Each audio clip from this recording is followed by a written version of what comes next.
અત્યારે જે પોઝિશન છે એનાથી અત્યારે જે પોઝિશન છે એમાં એક્સપેરિમેન્ટ્સ થોડા ઝડપથી અને થોડા વધારે કરી રહ્યા છે એ મને સહેજ ખટકે છે.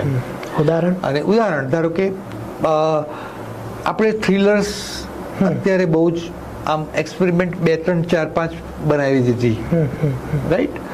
પછી આપણે એવા પ્રકારના એક્સપેરિમેન્ટ્સ કરીએ છીએ કે જેને કારણે પૈસા પણ વધારે ખર્ચાય છે, રાઈટ. અને મોટા બજેટની ફિલ્મ્સ બનાવવાનું એક્સપેરિમેન્ટ, આ બધા કૂદકા છે, થોડા કૂદકા છે, પણ એ સેન્સિબલી ભગવાન કરે ટચવુડ એ ફિલ્મો થોડી ઘણી સફળ થાય છે, થોડી ઘણી હિન્દીમાં બને છે, એનો રીમેક બને છે. દરેક વશની વાત કરું તો વશ જેવી ફિલ્મો અત્યારે બનવી જોઈએ, ચોક્કસ બનવી જોઈએ, પણ વશ પછી વશ જેવી ફિલ્મો 8-10 બની જશે ને તો ધેન થશે કે ઓડિયન્સને જે જોઈએ છે ને એ જે, હું એમ નથી કહેતો કે ઓડિયન્સને કોમેડી જોઈએ છે, હું એમ નથી કહેતો કે ઓડિયન્સને સોશિયલ જોઈએ છે, પણ હું એવું કહું છું કે એક અલગ અલગ બેલેન્સ થવું જોઈએ. કે પછી એન્ડ ઓફ ધ ડે તમે કોમેડી ફિલ્મોને ગાળો જ બોલ્યા કરશો, કોમેડી ફિલ્મ ખરાબ છે, ના નથી ખરાબ કોમેડી ફિલ્મ યાર, સતત આવતી હોય તો સતત આવતી હોય, પણ એ સતત આવતી હોય તો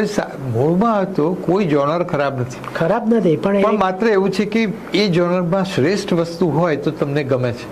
એ જોનરમાં તમે કોઈકની કોપી કરતા હો અથવા તો હિન્દી જેવું બનાવવાની કોશિશ કરો તો ના ગમે. તો એટલે જ 4 સફળ થાય છે અને 4 રિકવર થાય છે.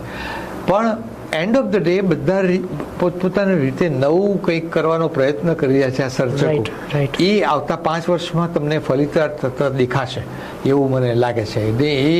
એ મોટા સ્ટેપ્સ છે બધા, અને એ મોટા સ્ટેપ્સ સુંદર રીતે બધા કરી રહ્યા છે. અમે પણ કરી રહ્યા છીએ, બીજા ફિલ્મ મેકર્સ પણ કરી રહ્યા છે.